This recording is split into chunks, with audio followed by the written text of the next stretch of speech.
Hello everyone and welcome to another edition of Racing Weekly, a podcast and YouTube show brought to you by oddschecker in association with Bet365. Delighted that we have a very special guest on the show today. Nick Goff is in between myself and Sam Turner, who's in his usual spot on the left. I've replaced Steve Ryder, who did an excellent job last week. Actually came up with a really good tip, which we might mention a little bit later on. So I feel like I've got big shoes to follow in. But Nick, you are the star of the show this week. I'm not sure about that. Well, that's what Sam's built you up as. Okay. So I hope that you live up to all his It's a low bar, to be fair. I've just learned that I've missed Steve Ryder as well. Nothing against you, Richie, but... Not the Steve Ryder. Not that Steve Ryder? Not that Steve Ryder, sorry. No, we haven't got him out of retirement, no. God, this is It's getting the newer, terrible. better version. He was pretty good last week. He was, yeah. Worryingly good. Yeah. But let's concentrate a little bit on yourself, Nick, because for a lot of people who may follow you on social media or know of you, your betting is your life. Well, the majority of your life. Don't tell everybody in your family that betting is your life. No, they'd say the same probably. But explain a little bit about how you got into it, why you still do it in these tough times, when it's hard to get a bet on, etc., etc. Yeah, so I still absolutely love it. That's the key point, I think. I was in the industry for 10 years working. The way it's sort of changed in that the major betting companies didn't necessarily want someone whose main job was compiling prices anymore. It just became a bit less important to them. So I was better off outside betting for myself. Been doing that for 6 years now. Still enjoy it, still going okay, touch wood. Like the lifestyle of being able to work from home, work when I choose when I do football, when I do a bit of racing. Like the life, like being able to spend the time with kids at home. And it's all going quite well. So yeah, all the time I can carry on punting full time, I will. It might not last forever, but... Well, what's your approach then? What's the MO and could anyone learn a couple of lessons off you, or what would be the advice that you would give anyone who might fancy a little dabble? So I'm probably 80% of what I do is football now, and I'm involved in a group of 6 or 7 of us who bet together. So we decided that the football market was becoming so good that to really specialise and to do one league each and to pool our resources, if you like, allowed us to spend more money on data and do some more, have some data analysts outside and specialise in one league each and put everything in together was the way to go rather than all do things separately. So that's one big change. And one thing I'd say to people looking to dabble in football, move away from the main markets and specialise in some areas where bookmakers are weaker. Because on match results and total goals, all the sharks are playing, and you'll find it hard to find an edge there. But these bet builders and cards markets and corners markets, bookmakers want the content on the site, but they're not spending as much time on it as possible. Yeah. It's possible for someone alongside their job to beat those markets. Yeah. So I think look for something where you might be able to have an edge, and that's your best chance in football.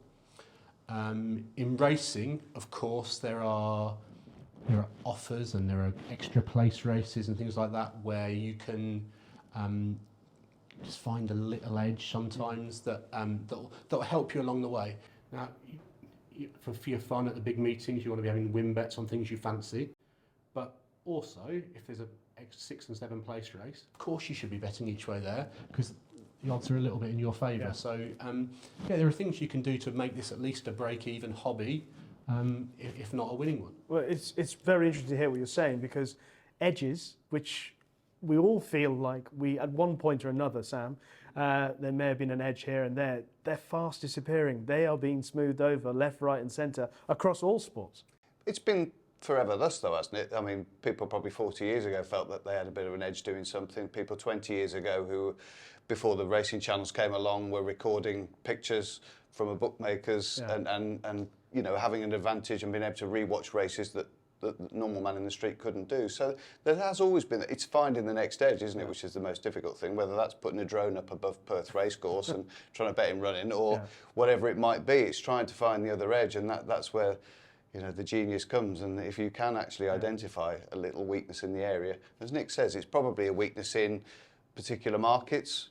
really, and trying to specialise in something away from the crowd. I mean, winning betting is all about betting away from the crowd, isn't it? And trying to take the opposite view, or a polarised view, to the main percentage of people who punt. I guess one of the other things that a lot of people who punt, a lot of people who watch what we do, a lot of people who watch sport, is that they allow sentiment to be a major part or a major factor of how they bet and how they punt.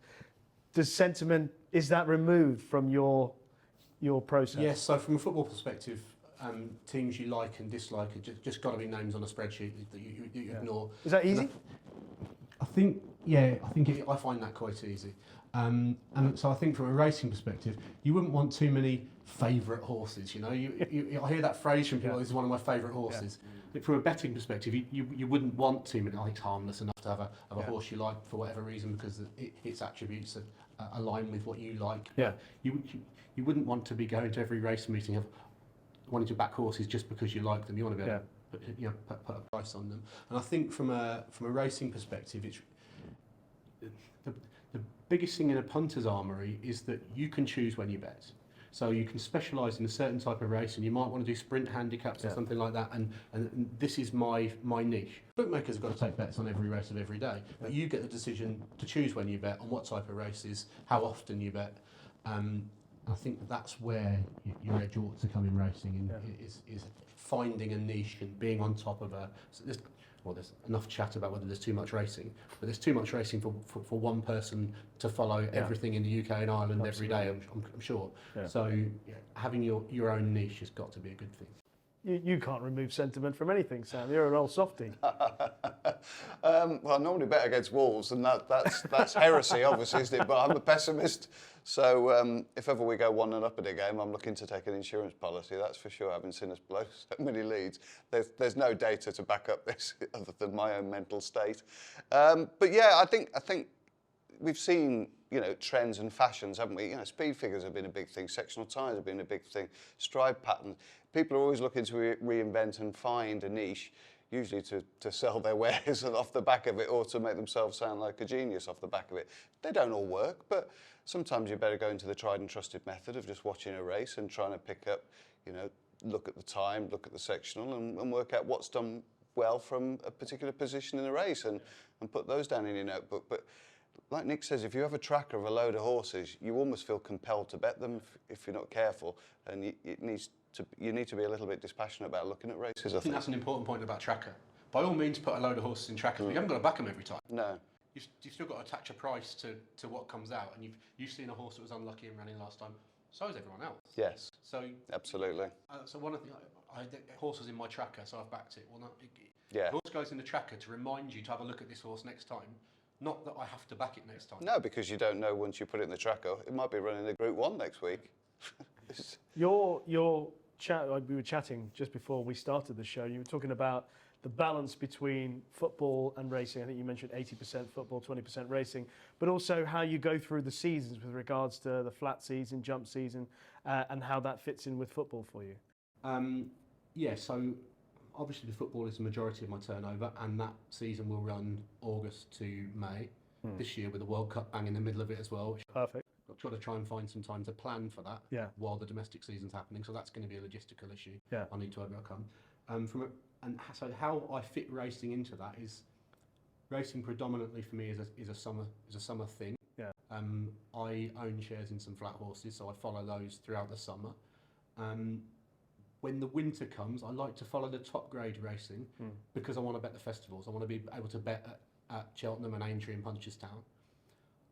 I don't have much interest, if I'm honest, in low grade jump racing. Yeah. So midweek jumping with fields of 4 and 5 novice chases and stuff, I'm just not interested. I'm not going to watch that. Yeah. And then I'll pick up the start of the flat season, and I'll bet the top grade jumps festivals, and I'll start the flat season, and I'll follow the flat more closely. Not that I could sit here and give people advice of what to bet on at York, because I'm not a judge to that extent, and I don't really want to be. Yeah. Got the disclaimer in early there, hasn't it? But that's how I fit racing into my schedule. And what about the different grades of football? Does it matter to you as much? I bet on all 4 English divisions. I stop at League 2. I don't go down into non-league. Right. You just wouldn't get enough on there. As a rule, there are going to be a few more ricks the further down you go. Everyone knows everything about the Premier League. That's not to say I don't think you can find mistakes in the Premier League. Yeah. You can, and I think certain things get overfactored. I think, for example, the 3 London clubs are all being a little bit overrated relative to Man City and Liverpool at the moment. I still think there's a huge gulf, and you look at the title prices and you can see 16 Spurs, 16 Chelsea, 18 Arsenal.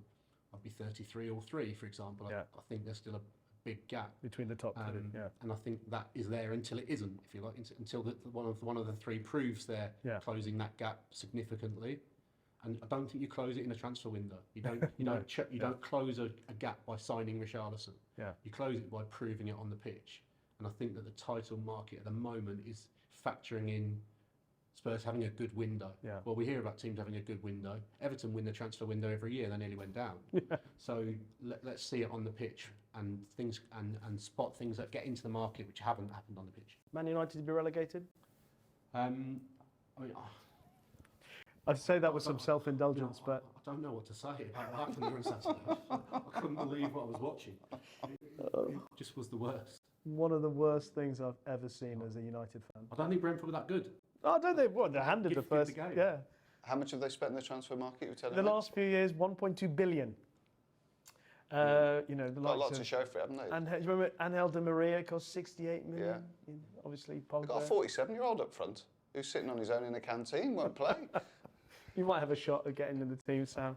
Awful times for United, but great times for us on Racing Weekly because we have got Nick Goff, and there's a lot to look forward to in the show. We've got the York Ebor preview coming up, but first of all, racing recap.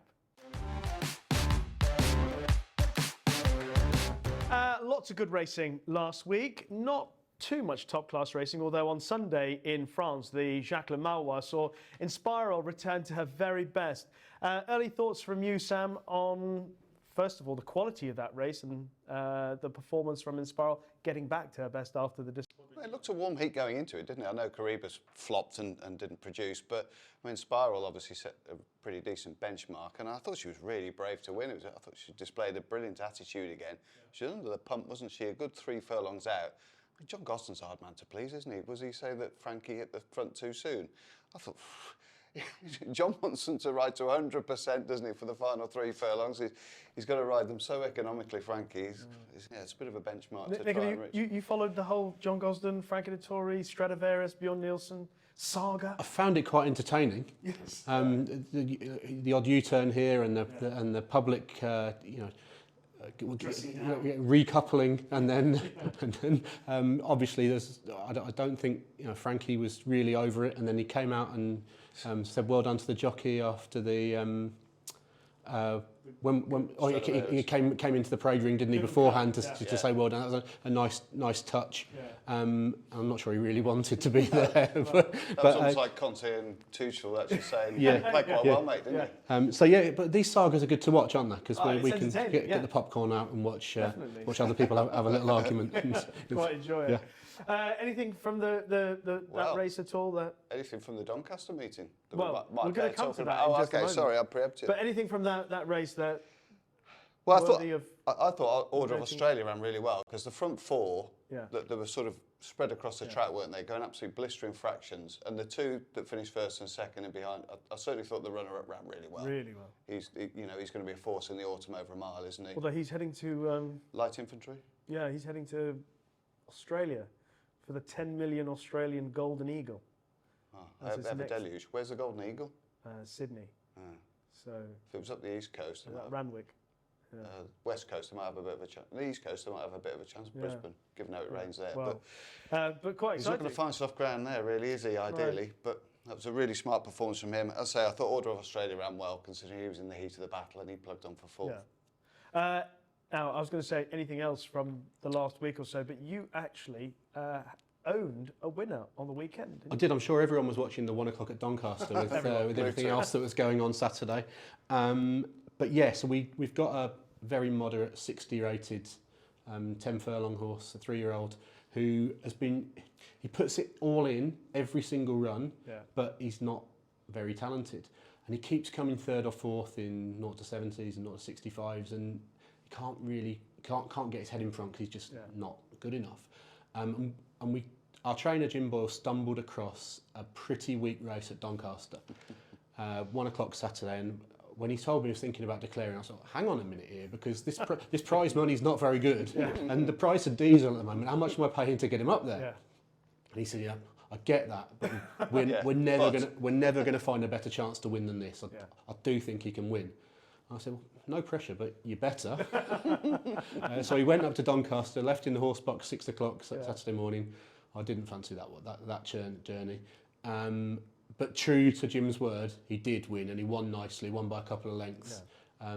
In a pretty weak race off 60, I'm not sure where we go next with him, off a penalty, or we'll go up £5 or £6 probably. Back to Doncaster, yeah, we should have left him up there. Yeah. But yes, it was nice, because the two main horses I'm involved in, one's rated 80, and he's got a decent amount of ability. Yeah. But he seems to be keeping a little bit for himself. And then we've got one rated 60 who tries his heart out every week. He's just not very quick. If you could put the two together, you'd have a nice horse, but that's not how it works. And it's fun to be involved in the game, and it was nice to have a winner where good placing from our trainer paid off. I was saying to Nick, Jim Boyle and I went to school together. Did you? And we used to hang out in the betting shops, as always. As you do. And Jim always used to say, he said, one day I'm going to become a racehorse trainer. I'm going to be a successful racehorse trainer. And I used to say, and one day, Jim, I'm going to become a wealthy millionaire, and I'm going to give you a whole string of horses. Oh, well. One out of two ain't bad, is it? Obviously achieved their dream. I thought you were going to say one day I'm going to play for the West Indies or play off scratch. Well, by this point, I'd already realised that I wasn't going to play for the West Indies. I mean, there's still a chance. And mind you, the team is so bad, I could probably play the West Indies and Man United. It's been a terrible trot for the teams that I support in sport. Awful. Yeah. Anything else from last week? Well, we should mention Jumby, who put up a sparkling speed figure. I mean, he normally starts about as quickly as Harry Kane, but both of them got going early this season. Yeah. He didn't get left as far behind as he does in those big field handicaps. He has got a better record in small fields, just looking at one or two of the stats of his. Good come home time as well, really good overall. Looks a strong piece of form, to be fair, over 7.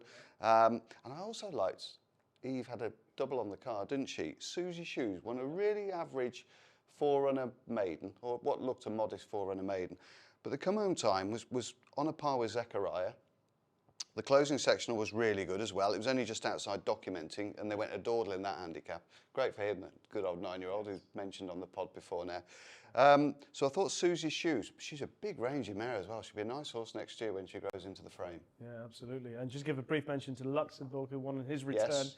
After his layoff, he beat Insinuendo, and actually Steve, Ryder, who was here last week, he did tip Insinuendo, and she gave the odds-on favourite a huge fright. I actually like what Luxembourg did, though, because he was going again at the end, wasn't he? I still think he's a little bit green. Yeah. Because he sort of hit the front, and he's a bit upright, isn't he? And he's sort of climbing a little bit, and then she came alongside him because it was a smart bit of race riding to pen Insinuendo in. Yeah. And then once Luxembourg had gone, I thought he was pulling himself up a little bit in front, and then went again when she joined him. So good come home time as well. Quicker than a lot of the, well, certainly quicker than Prisoner's Dilemma over 6 furlongs. They did equivalent time from the 3. So it was a pretty smart performance. They just went no gallop early on. That's why he probably looked a bit more workmanlike than classy. All right, that's enough of what's happened in the past. It's time to look ahead, because we have got some excellent racing coming this week. It's the York Ebor Festival. So we're going to look ahead to the 4 days on the Knavesmire, chronologically, obviously, and we know the declarations for the big race, perhaps the big race of the week, the big race on the opening day, the Juddmonte International, for which Baid is odds-on favourite, and of course he's stepping up in distance for the first time in his career. That's the exciting angle of the race. But also exciting, I find, Nick and Sam, is the fact that I think he's taking on the best horse he's taken on in his career so far in Mishrif. Native Trail probably still has a little bit of potential, but if the Mishrif who turned up in the race 12 months ago is still of that ability, then we are going to find out perhaps a little bit more about how good Baid is. Thought you meant Sabuska then. I do think he'll run well, actually. Yeah, Bet365 often offer 3 places on these sort of races, and the outside of the field, I wouldn't be against him, given now he's proven a mile and a quarter is within his compass. I think it's a great race. I'd be fairly keen on Mishrif at sort of 4 or 9 to 2, if your bookmaker will lay you each way. I think just because he's proven at York, and York's a really strange track. Not only do York specialists run very well there, a long walk from the boxes over to the saddling enclosure, and not every horse enjoys that, especially with a decent crowd on the Naysmar, etc. And one or two horses have got to the pre-parade and bowled over before now. So the fact that Mishriff's coped with that, he's got that long, raking stride, almost like a relentless stride, which is well suited to York, isn't it? The configuration of the track, more than a Sandown, more than an Ascot. My only reservation about Mishriff is he's joined that Johnny Gosden club of giving them 3 or 4 lengths out the stalls, hasn't he? And with Lord North and 1 or 2 others. So hopefully they've worked on his gate speed a little bit. Yeah. He can jump on terms. I think he's got a great chance. And that performance last year, I mean, it was majestic, wasn't it? You say he's got a great chance, as in a great chance of beating Baid? I do. I do. I think he's, Baid's running for the first time at York, if memory serves. First time mile a course. I'm sure he'll get it. The way that he races, he's relaxed, gets into a rhythm, push button acceleration, etc. It's going to be a bit like Frankel St Nicholas Abbey, isn't it? Everyone was probably looking to back St Nicholas Abbey each way against Frankel back in the day. And you might. I think he'd be a great value loser, Mishriff, probably. Yeah. And I think at 4 or 9 to 2, I think he's a very fair bet. How do you see it, Nick? I love this Frankel comparison because it's obvious that there is a comparison here with stepping up to 10 furlongs. And it's just Mishriff probably a better horse than St Nicholas Abbey. Yeah, not much in it. Probably more proven around York, most certainly. Yeah, on a par. I mean, St Nicholas Abbey, would he win a? Well, he won the Racing Post or whatever as a 2-year-old. He won the Coronation Cup. Yeah. Shima Classic. But Frankel went off for 10 on for this race. Yeah. And Baid's going to be 2 to 5. I know you shouldn't be comparing the two, and I'm not sure I'll ever see a horse like Frankel ever again. So no. No. I think it's really good that Mishriff is turning up, because if Baid does win, then you are looking at a bona fide absolute champion, aren't you? Yeah. And it's nice that Native Trail's there as well, because he ran well in the Eclipse. Yes. So it's just a really good race, and that. And this has always been the plan for Mishriff, hasn't it? From pretty much the start of the season, they've sort of worked back from this race. So there should be no excuses there where John goes and says, "Oh, well, he had a hard race here, I had a hard race." This has been the plan. Yeah. And I suppose it's been a plan in the back of William Haggs's mind that Baid would step up to 10. He's made no secret of the fact that he wanted to run him over 10. But I just think that, it's all about value, isn't it, Nick? It's all about, you apportion a price to a horse's chance. If Mishriff hadn't done what he did last year, then, you'd probably say Baid at 2 to 5. But Mishriff put in a stellar marquee performance in this race last year. And the other thing I thought interesting was that Colmore don't have a horse better than a 40 to 1 shot in a 10 furlong quality race like this to come and have a go at it. Well, they would love to have run Luxembourg, probably, wouldn't they? But probably, yeah. It says a lot about their Derby horses and. Well, when you think of it, Luxembourg. Stone Ages of this world. Yeah, I mean, those horses, the Point Lonsdales and the Stone Age, is just not quite at the level they normally operate at. But something like Luxembourg, if he was in this field, it would have been hugely interesting, because there's so much more that you think to come from him. So how would you play this race then, Nick? If you were, would you play at all? I mean, obviously you could leave this if you want to. So, if I've got a strong view about I'm not scared to play at 2 to 5 here if I've got a strong view about the favourite, and I do think he'll stay. But I'm a bit of a Mishriff fan, so that will put me off playing the 2 to 5. If I want to play at 2 to 5, he's got to tick every single box, and I've got to be confident he's going to be beating every other horse in the race. And I'm not sure I'm that confident to play it. Obviously, there's 7 runners, and it will be 2 places in most places.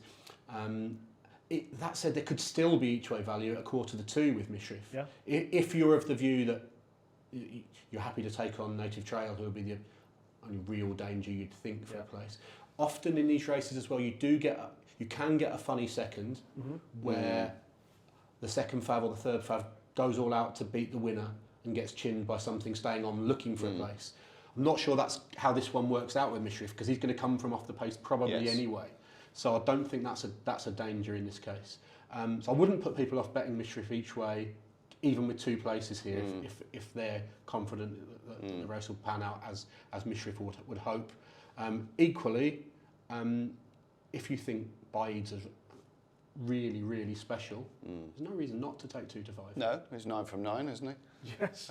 He's a cash machine at the moment. A pretty good and they used to say that about Frankel, didn't they? But the answer to your question is probably I probably won't end up. I think sometimes it's nice to watch these races and not have a financial investment and just enjoy the majesty of 2 brilliant horses and a good supporting cast. William Haggas has got 3 in the race. Alan Kerr was second in the race last year to Mishriff.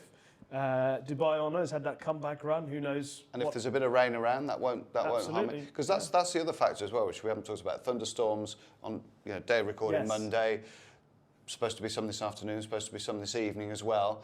If that really got into the ground. Well, that's something to bear in mind for the whole week. Yeah, because as the week goes on, we know how the ground in the past can go a little bit strange. You're going to take your brolly, aren't you? Yes. Not very good. I'm enjoying this hot weather because I'm not very good in cold, wet conditions. Dreek conditions. Yes. So we're happy we've dealt with the Juddmonte International. Yeah. Mishriff, if you have to play, might be he wouldn't mind a bit of cut either. No. I don't think he'd cope with it. Bay 10 over on softer ground. That's another little bit of a question. There's just one or two little question marks. That's all. I'd like to ask you both about the Great Voltager, Secret State, who represents Charlie Appleby and William Buick. He's putting together some profile. I mean, he beat Deauville legend Goodwood. It's quite possible he is a live leisure horse, isn't he? Yeah, I mean, I really liked him at Ascot because he looked like he was going to be overhauled by Deauville legend that day, and he just kept finding from the front, didn't he, in the straight at Ascot. I thought Deauville legend was a little bit of value here, actually. I think James Ferguson runs a couple, doesn't he? He's got El Bodegon as well, who ran pretty poorly, I think, in the Dante early season, but the ground would have been too quick. If the showers came, you could make a little case for him to perhaps rustle up the main protagonist in the market. But I'm a big fan of Deauville legend. I think he's a really gutsy game horse, and I thought he was a bit of value to beat Secret State here. Yeah, sorry, Secret State beat Deauville legend at Ascot, and then he beat Maxud at Goodwood. But yeah, I like Secret State. I feel that we haven't got to the bottom of it yet. It seems like he keeps winning with little. His education. I mean, he hadn't had a run, had he, before that Newmarket maiden? Was it the Alex Scott? Was it? Yes. That he won, or the Wood Ditton? Sorry.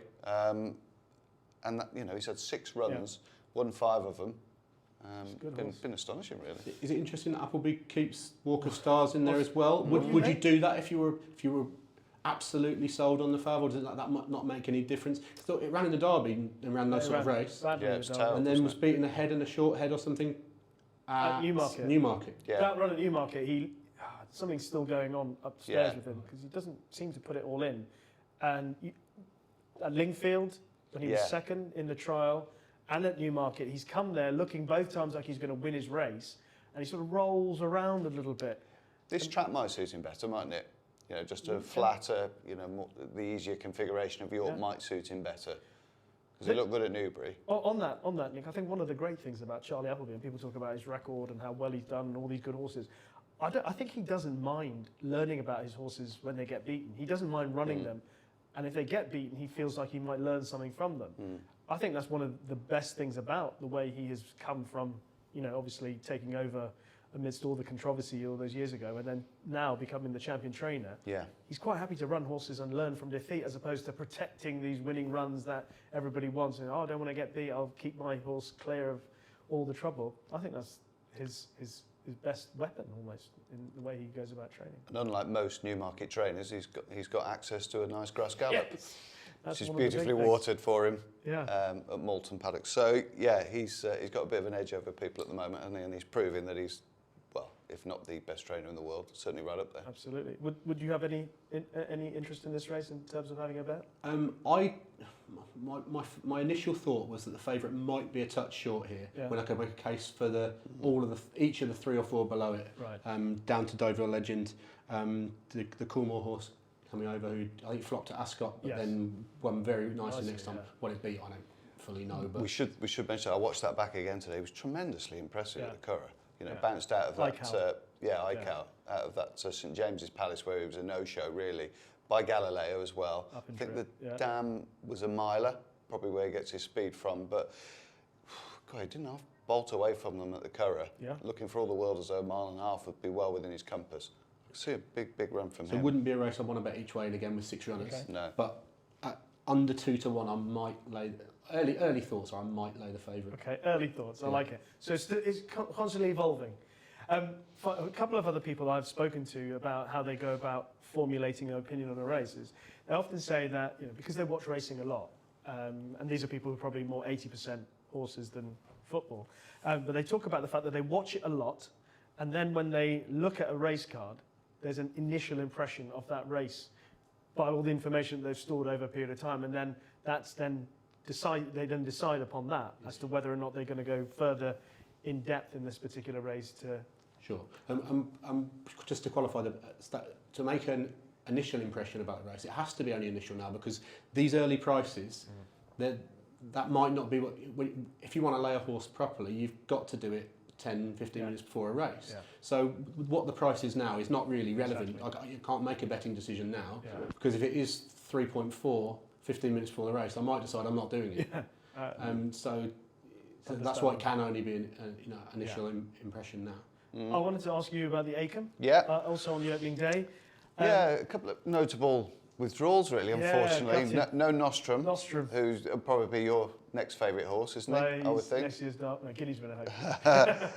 And no defensive forwards either. Peter Chapelheim's Ascot winner, who was really, really impressive that day. Was cheap as chips as well. A friend of mine got offered him, I think it was like 4,000 guineas or something ridiculous, and he said no. Apparently they've had telephone figures. You might know the friend of mine as well. He used to play left back for the Wolves. Oh, okay. Mr. Venus. Yeah. Unfortunately we don't see either of those. There is a Godolphin runner in there whose name escapes me. Local Dynasty was very impressive first time up. Yeah. There's a couple I was a big fan of Oviedo when I saw him first time at Doncaster. Yeah. Ed Bethel's horse. Kevin Stott rode him, gave him a lovely introduction, really nice education, didn't really knock him about. And I think just listening to Ed's comments before the race, I think they were optimistic without being confident. Okay. He's a big, imposing horse who probably just needed to run a little bit, was a bit green when he hit the front, but I liked him a lot, and I'd hope he'd run well, Oviedo. There's a Brian Ellison horse in the race that won at Newcastle, Chilhey, who apparently they got quite a large offer for as well after he won that race at Newcastle, and they turned it down. Obviously going to run in the Acomb, and it looks as if they're, it's obviously a hot race as often is. Interested to see whether or not that little gamble pays off on its own. Honestly, anything that wins a maiden these days, yes, they're on the phone, aren't they, from Australia or Hong Kong? I liked Chaldine of Andrew Balding's. Yeah. He ran an encouraging race first time, and then he won at Newbury, and the horse that he beat of Tom Clover's, Seeking Gold, won quite nicely. Yes. Is it Yarmouth? Yeah. I can't remember. Just recently. Interesting that he's allowed to take his chance, isn't it? The other sort of Juddmonte horse has not Ryan Moore's riding him as well, who would obviously ridden. Very informative race. I think the favourite looks a very nice type, and obviously from Red Hot Connections. But I was just trying to look outside the main protagonist a little bit. Probably have a little bit on Oviedo. Any interest in this one? No, and I think 2-year-old races is. I was just about to ask you about 2-year-olds. Whether that's something where you should know your own limits, and if you're a casual watcher of racing, and but you can fancy yourself to be okay as a form judge. You can look back through a decent amount of form and make an opinion. That's fine. But these 2-year-old races, where a lot of it is about improvement, and that comes from good breeding knowledge or good knowledge of what trainers do in situations, or specifically about a certain race and where they've raced before and things like that. And you can build a picture of 2-year-olds. Yeah. I wouldn't say that's a weapon in my armoury, and I just wouldn't really get involved. Interesting, Nick uses the phrase, know your limits. I'll remind him of that next away game I'll see him at. Tottenham Saturday. Know my limits by 6 o'clock Saturday. Moving on Thursday, the big races, the Yorkshire Oaks. I quite like the look of this race, assuming all the main ones take their chance. Alpinista, the top of the market, Magical Lagoon. I know you like her. You've always liked her. Tuesday, La Petite Coco. Yeah. For Paddy Toomey, you could have a very good meeting. It's too hot a race for me. It's a very good race. I like it. If Paddy Toomey runs his representative, obviously his horse is just improved beyond all recognition as the season wears on. Obviously he's got a big chance in the Ebor as well. I thought this was too warm for me. Alpinista's been given time to recover from that Saint-Cloud win. Yeah. Really impressive there. Go on any ground. The Smart Prescott team are starting to crank into gear. You can tell that. He's having 50 rated horses going over 2 miles at Lingfield and running up sequences. So they're starting to find their feet. It just looked too warm for me. And not knowing the decks, whether Tuesday would take a chance or not, I was a bit cold on betting in the race, but looking forward to it as a spectacle. What about this one for you, Nick? Do you think Tuesday will run? I feel she will. Yeah. I feel she will run. I feel the top 4 will all take their chance.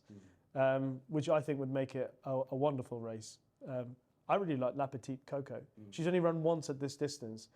One of her most impressive wins. She won very easily over 1.5 miles. This is her second time over this sort of trip. And she, of the top 4, she would be, I would imagine, the least sexy horse amongst them because it's Paddy Toomey. Yeah. And that's still a factor in pricing up a race. Sure. You know, the winner, the horse who's at the top of the market, Alpinista, she might be the winner. You know, the Kirsten Rousing colours. She's a multiple Group 1 winner now. Jesse Harrington's horse, Magical Lagoon, Coolmore horse. Paddy Toomey in a Group 1 race. Yeah. He's certainly deserved because he's a very talented trainer. Brilliant trainer. I think that might be the one that might be a bit of value. Yeah, I thought if the race cuts up a little bit, say we didn't see a Tuesday and Le Petite Coco went somewhere else, I thought Lilac Road might be the one that, you know, 10, 12 to 1, something along those lines. Already proven at York. She got a beautiful ride from Tom Marquand to win there early on in the season. I think stepping up to 1.5 miles, looked as though that was within her compass a little bit at Goodwood. I thought she was ready for it. And back to York as well with a patient ride. I could see her running well. If Tuesday did run, she interest you? If you're willing to almost put a line through the Irish Derby, are you willing? Yeah, I think that's what my gut feel would be to do that. But even then, there's still a few doubts over that. It was a funny Oaks, wasn't it? So I ought to say I'm going to back something for the week, didn't I? You don't have to hold a gun to your head to back in this race, though. No, Tuesday was the one that interests me. If I could put a line through the Irish Derby, because if she hasn't run there, what price does she turn up here? Yeah, she did, the Irish Derby was a strange race as much as the Oaks was, because she was never really in the race, and then she wasn't given that hard a time. The slight concern was that she then missed her next potential race, if it was intentional. And but that was going to come too soon, wasn't it? Just a fortnight later. And I did think Lilac Road was interesting, but there's a line of form through the Magical Lagoon. The horse that came second, Sea Silk Road, also of Haggis's, and he would choose to send this one here to take her back on, which probably at York as well. Must have thought of that. If I've thought of it, he has. So I just thought that was interesting as probably well. Maureen's thought of it actually. To be fair, because he reckons she's the trainer. Should we give a quick mention to the Lowther? Yeah. Because I think one of the nicest horses, certainly amongst the juveniles that we've seen, is going to line up there in Dramatised. Could be a good race, couldn't it? Dramatised, Lazoo, Kinter, who's third to Lazoo in the Princess Margaret at Ascot, Meditate and Morge,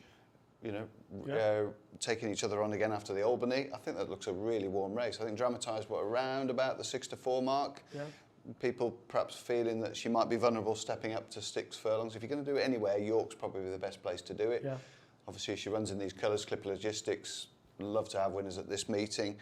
I thought she was going away a little bit, at Newmarket in the maiden win, stretching clear of a field that have thrown up a fair few winners, and obviously at Royal Ascot as well, in the Queen Mary, and I thought she was stretching clear at the line there, so I don't think the 6 will be an issue for me.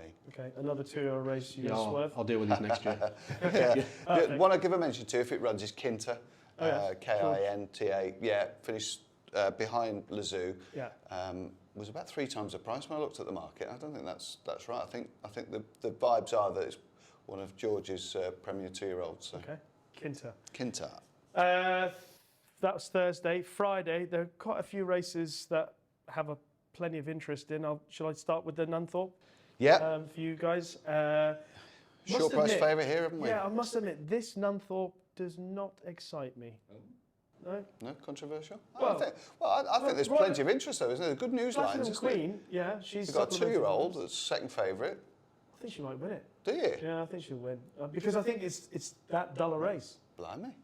You don't rate Royal Acclaim then, what she did to that field at 3rd run after coming off the back of a Bath win? She might be. I'm just saying the race as a whole. So why is the Platinum Queen a sexier performance at Goodwood than Royal Acclaim's was over course and distance? The fact that she's getting £22 and Holly's in off 8 stone. I think she's a full second favourite. Platinum Queen. Okay, she should be favourite. I think Royal Acclaim. I think Royal Acclaim's the right favourite, most definitely. But I think there is some value in the race. If Highfield Princess has eaten up and comes out off the back of that French win, I think she's a big player. So that's the thing. Highfield Princess, I would like her if she hadn't the race hasn't come that far. I get you, but she does back up quite well in it. She won about 5 races in about 2 months, didn't she? Well, she had a lot in her. Yeah, she was rated 58 to be fair. The one that's a big price that was placed in the race last year is Dragon Symbol for me, who showed signs that he was coming back at Hamilton last time. 5 furlongs is the key for me with him. I don't think he's been beaten more than a length and a half when he's run over 5 in 6 starts. First, second, third, fourth, second, first. 20 to 1, something around those odds. Bring him back to his best. Be good training performance. Well, it's taken a while for him to get there. Yeah. Quite what Roger the Dodge was doing with him early doors. He probably, because he'd had a hard season the year before, it's taken a bit of time, and he's gently built him up to this race. I have to say, my colleague on ITV Racing, Jason Weaver, has noted that he carried plenty of condition in his first 2 starts. Right. Obviously, he's disappointed on his third, but noticed. He wasn't describing you, was he? Quite possibly, or himself. Nick, what about this one? I'd love to see the Dixons. Russell, I like I'm Russell. a big fan of what they've done to get themselves into, to build and through their own brains to get themselves horses running in races like this. I think all credit to them, and also a little bit unlucky at Goodwood. Yeah. And if they go really quick here, it might suit, and it wouldn't surprise me. No, so me neither. Each way bet maybe. Is it double figures? Yeah. Doyle has been the key to the horse for me. I mean, he's got a great record on. They never get beat 5, they don't win. And he's got good York form from those tough handicaps. And really, that's been the way that 1 or 2 Nunthorpe winners have come through the ranks and won before now. Without ringing the bell again, but Russell is a lovely horse. I mean, what they've done this season, the last 12 months with him is terrific. But you think about some of the vintage Nunthorpe renewals, it's just slightly below par. Well, let's see the race first, shall we? Well, just looking at the field, come on. And we'll just give a quick mention to Acomb Express. He doesn't get any talk. He's a good third horse. in the King's Stand at 200. And I was at Ascot that day, just a name drop, with Mike Spence, who owns half the horse, at Ascot that day. And he said it's a shambles, this horse is 200. It's completely wrong. And we all just sort of laughed because he's tipping his own 200 to one shot. Yeah. It goes and comes third. Yeah. Wasn't disgraced last time, and it's going to turn up here and no one will talk about him again. Well, he has got, apart from that run at Ascot, he has got a couple of bits of form in the book that's outstanding. The run in Dubai, where he was marooned on his own on one side and on the race was taking part on the other side, was a stunning bit of form, which would have put him, amongst the best sprinters. One of us sat at the table might have had an opportunity to purchase a share in him. Really? It's one Especially tale when of you put woe after another. Put it up to the owners. I'm not as rich as you see. I can't just keep having these multitude of 0 to 60 horses. Mine don't win, the ones that I had. Okay, so we've had a few different goes. You like? I think Dragon Symbol. If you're looking for Symbol, something at a big price, and I do think Royal Acclaim could be a bit special though. she could be. She absolutely could be. I think she's more special She than the might Platinum bring- Queen. She might bring a touch of class to a slightly. All right, head to head with the ice creams then. Okay, fine. Okay. Okay. Platinum Royal, Queen and Royal Royal Acclaim. Acclaim. Absolutely. You give me £18. Sorry, £22. You can have it. All right.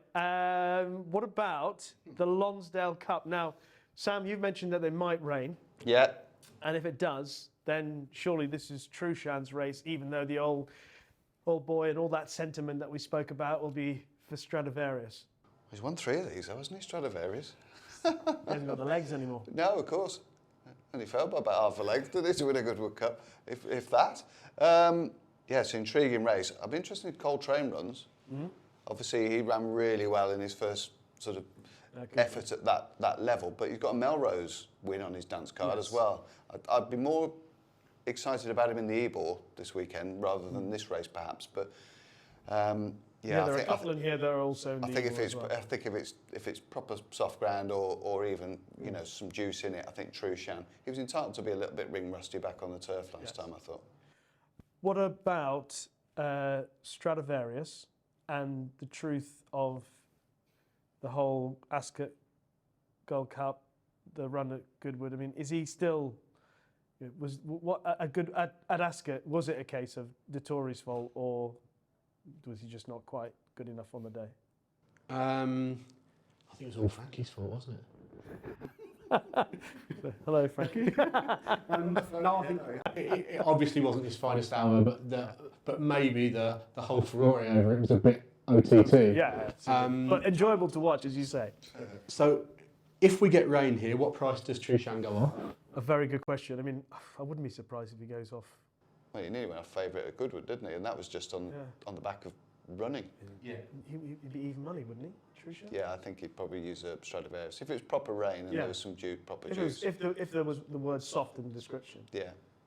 It's Stradivarius' backyard, though, this, isn't it? Ascot doesn't suit him so well, does he? So especially when you get locked up on the rail. He's won 3 of these, but at some point at his age, surely he's going to throw. There's got to be a poor run at some point. Yeah.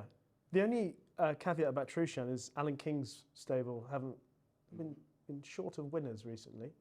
That would be the one question mark against it. Mind you, Trushan is the best horse he's got. So that's a good point, though. One to think of if he becomes even money. Yeah. So how are we going to end up playing this one? I probably won't bet. I'll probably just enjoy the race. So I did the Goodwood Cup. I didn't have a bet there. Saving your money for I did have a bet. To be fair, I did back Coltrane. I thought he ran really well when he was fourth. But I wonder where he'll go actually, because he wouldn't mind a bit of cutting the ground either. And York, as we've seen, he won the Melrose by 4 lengths and then went wrong, didn't he? Yeah. But he's bounced back in style this year, and he's got a change of gear as well, which would be well suited to this track. And you, Nick? I'll take Holly Doyle to get up by a head, and everyone to say Frankie would have won that. That would be more. Keep the saga rolling. Part 4. He stays in training next year. Frankie gets the ride back. He wins a 4th Gold Cup at Ascot. Yeah. And retires there and then. It's like a 4x4 relay, isn't it? Stradivarius. You get the baton back. Okay, one more race to talk about from the Ebor meeting that we are definitely going to talk about, and then might just ask you if there's anything else that you like. And that's the Ebor on Saturday. Now, I've mentioned Paddy Toomey's name a couple of times in this chat with regards to La Petite Coco in the Yorkshire Oaks, but he's got the favourite for the race on Saturday in Earl of Tyrone, who beat Raise You, and Raise You bolted up on the weekend. He did in the Leisure Trial. He's going to go and take on Kyprios. Who Raise You has really thrived, hasn't he, since going to Joseph. I think that's his 4th Curragh win from 6 starts there, and he travelled through that race like an absolute dream, and Earl of Tyrone made him look daft. So, yeah, he's a very worthy favourite, and we've seen plenty of instances, and the fact that he's advertised his abilities, Paddy Toomey, with a number of these horses, as we've mentioned in the show, they just go like that. The graph goes upwards. Yeah. But he's 7-1, isn't he, or 6 or 7-1 favourite. I'll probably side with the horse that finished second in the race last year, Quickthorn. And I don't think there's been any sort of sign that he has got any worse this year. He won a French Group 2 last time. Better, yeah. The Henry II performance showcased him in a good light as well. Good, strong galloping performance. Though he ran really well last year. He got picked off by a Johnny Murtagh special, didn't he? Close home, and Ben Cohen, who gave the winner an inspirational ride. But he did nothing wrong. And, I like the fact that he has at least been to the track and done it. He won't mind if there's a bit of cut in the ground. He stays well. I know he's got plenty of weight, and that'll put some people off, but he's obviously been laid out for an attempt to go one better this year. What about this one?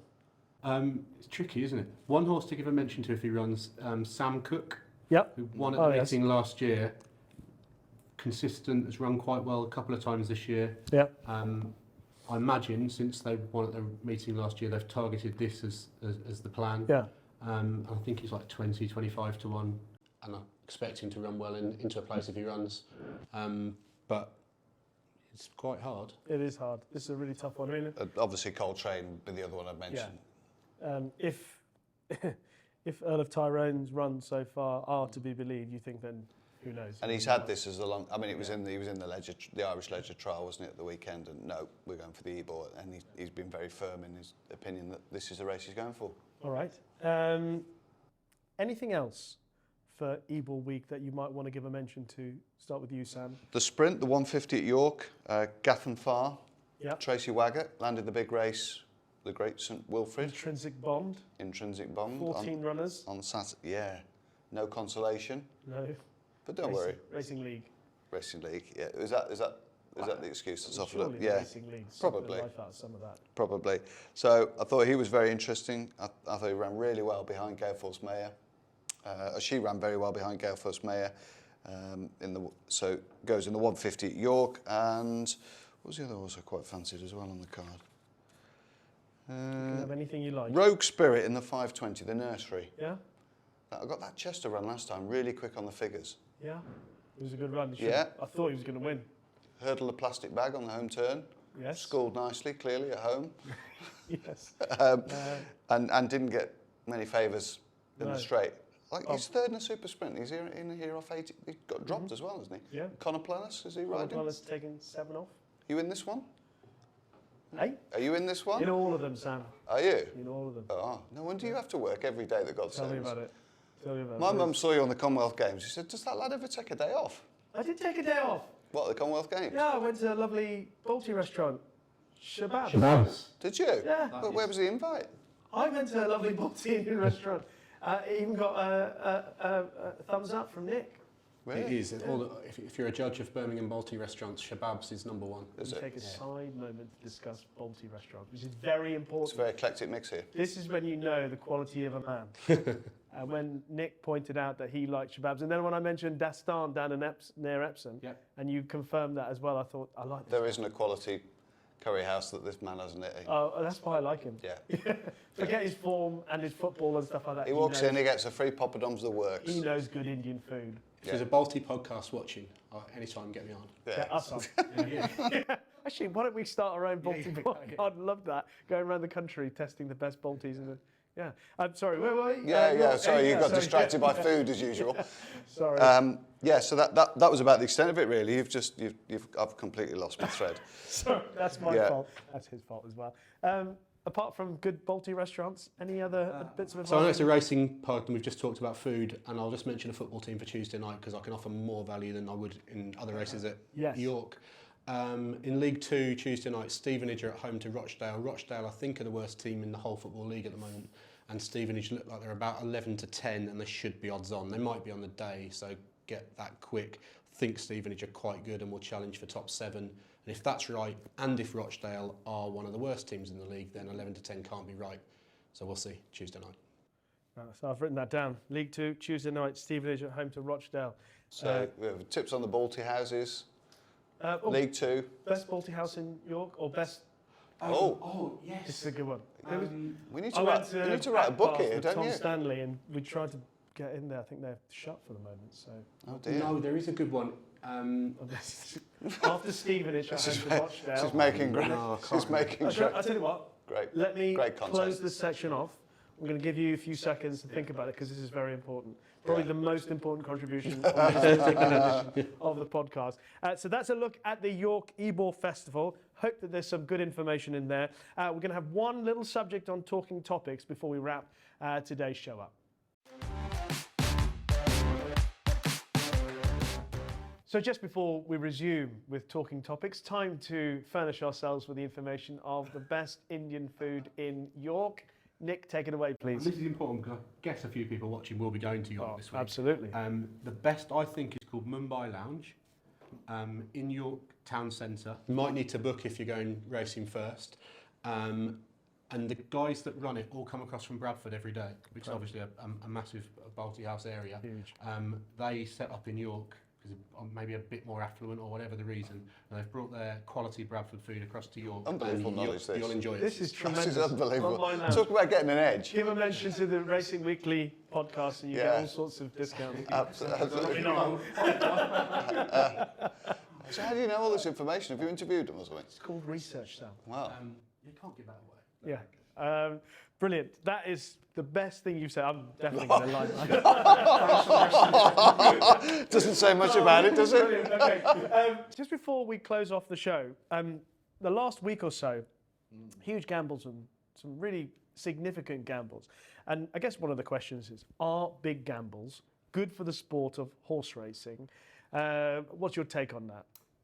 So I think it's a double-edged sword. I think they become a talking point, and when they happen infrequently, are an interesting trait of what we do. But they also can kill confidence in a product because you've got horses opening at 100 that haven't been running on their merits probably. They must not have been to go 100 into 5 to 4 or whatever these crazy things. That's that horse 2 + 2 equals that went off at, was it 5 to 4? Yeah. Was 100 to 1. For a trainer who'd yet to have a winner under rules. Yes. Yeah, and you can hear kind of stories of things that they might be trained by someone else occasionally. I'm not saying that happened in this occasion, but you have heard that in the past. They're running under someone else's name or something weird like that. Those things can't be great for racing overall. But when you see a 20s into 5 because the ground's changed or something like that, those type of punts can be good talking points for racing. Yeah. When something leaves a bit of a sour taste in your mouth, whether or not you've backed something else in the race, you might have done, and you might have had a bet on all known information at 5 to 1, a horse you should be 7 to 2. Turns out it should have been 10 because something else in the field wasn't what it appeared to be. And that's where racing has to be a bit careful with glorifying them. Yeah. But at the same time, I do think when some of these things happen occasionally, it gives us a talking point which other sports can't have. The double-edged sword is the thing that I like, because there are some gambles that you think this is wrong in the way they've gone through the approach, but there are others. Say for example, you get just not just picking on him, but say for example you've got a Sir Mark Prescott horse running 3 or 4 times over a mile. You know the MO, you do the work, you follow racing, you know that this horse has got a pedigree that wants 1.5 miles plus. It's run 4 or 5 times, it's got a mark in the 60s, steps up in distance, it probably start short enough price anyway because of the MO over the years, but suddenly you go 7s into 7 to 2 into, those, if you follow the sport, you know what's going on. And if you buy those horses or breed those horses that you know are going to need 12 or 14 furlongs as 3-year-olds, where are you supposed to run them at 2? There aren't races over those trips anyway. Yeah. So you have the 3 runs. I see that more as playing the game the way that, that these are the rules, we'll play within it. Yeah. Do you think those rules need tightening? Surely they do. Nowadays, surely those rules do need tightening. People need to show a little bit more of their hand, don't they? Really. I think it's unfair to run over 6, 7 and 6 and then run over 1.5 miles first time out off 50 and win. How is that fair to the other connections who've got exposed horses who shipped up at Lingfield thinking they might have a little bit of a chance of winning a 1.5 mile race? Is it unfair because the rules are the same for everybody else? It's not unfair, and there's nothing untoward about it under the rules, because those are the rules. Otherwise, Sir Mark Prescott would be found guilty of, doing all sorts of things. He doesn't. He plays within the rules, but those rules need changing. How would you change? I would. If you're going to run over 1.5 miles, you would have to have, for me, a run over some things akin to that trip for you to be assessed and handicapped. So you would have had to have had a run over 1.25 miles. Okay, it's an interesting point. Or if you're going from 6 to a mile, as a 3-year-old. I mean, people with better brains than me will work this out. But I think you have to show a little bit more of your hand. I don't think we can allow people just to run 3 or 4 times as 2-year-olds, say they're backward, they're weak. It's just been happening for so long now. Surely the sport's evolved. And it doesn't give you any confidence in the sport, really, does it? When you see these things. There's the flip side, of course. There's probably a lot of people who would get against these horses because they're so short in the market. Yeah. But there was a common denominator in those Irish horses, wasn't there? And, it was the Mullins family, whether it be Danny, Tony, Willie, Patrick, whatever.